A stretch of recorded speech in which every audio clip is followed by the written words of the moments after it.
Coba Anda bayangkan, jutaan orang dicabut paksa dari rumah mereka, disuruh kerja tanpa bayaran, dalam kondisi yang, ya ampun, brutal banget selama Perang Dunia Kedua.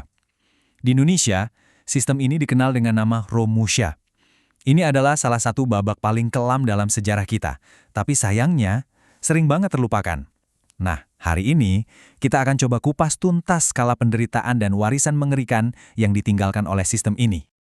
Oke, jadi untuk memahami tragedi ini, kita akan bahas beberapa hal. Pertama, apa sih sebenarnya Romusha itu? Kedua, seberapa masif skalanya? Lalu, kita akan lihat seperti apa kondisi kerja mereka yang brutal itu.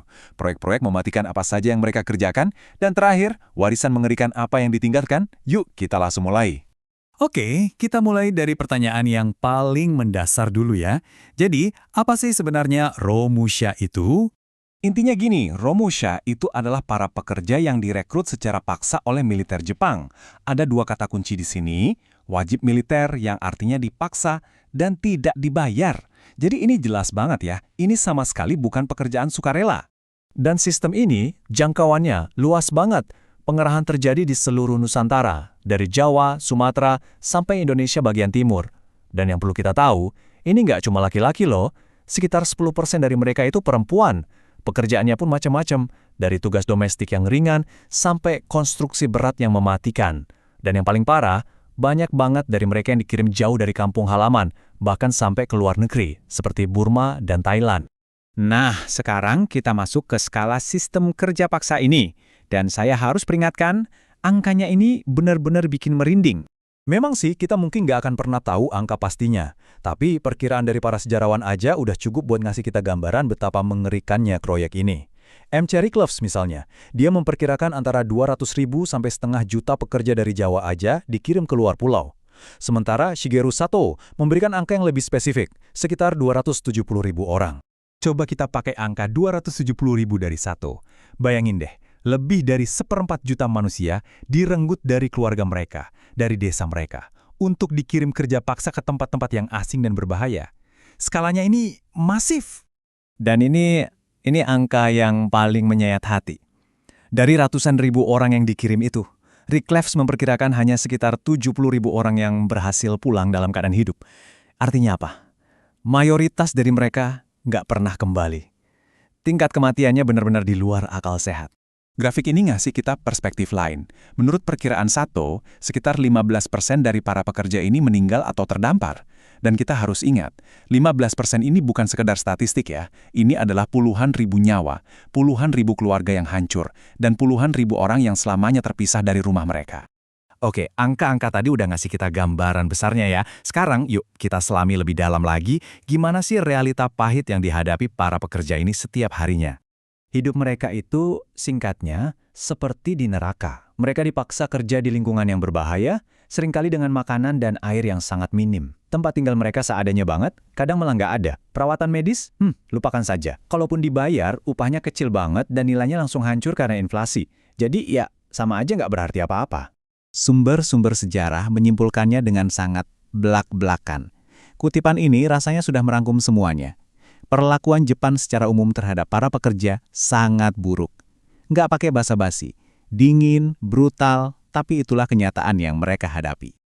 Oh ya, penting juga untuk dicatat. Ada sistem lain yang mirip namanya Kinrohoshi.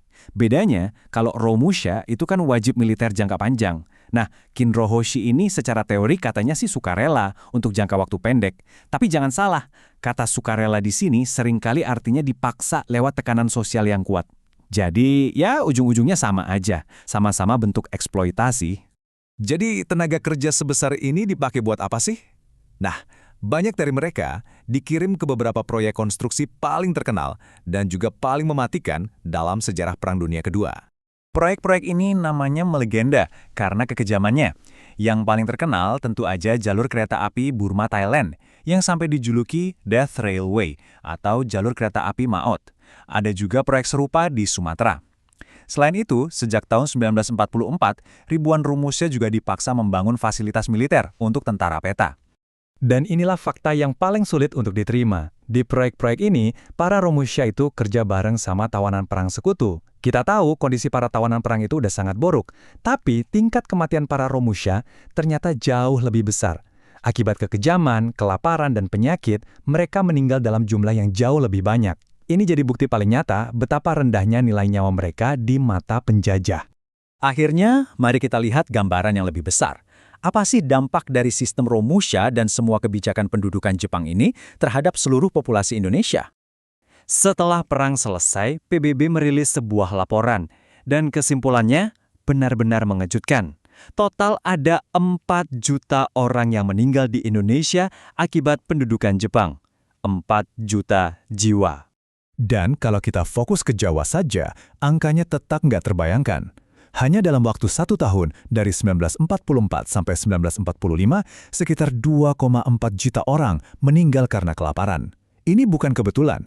Ini adalah akibat langsung dari kebijakan mereka yang merampas sumber daya dan tenaga kerja, dengan Romusha sebagai salah satu pilar utamanya. Jutaan nyawa melayang, ratusan ribu orang tidak pernah pulang. Kisah Romusha adalah salah satu tragedi kemanusiaan terbesar di Perang Dunia Kedua. Dan ini semua meninggalkan satu pertanyaan besar untuk kita renungkan bersama. Bagaimana bisa sebuah penderitaan dengan skala sebesar ini begitu sedikit diketahui oleh dunia?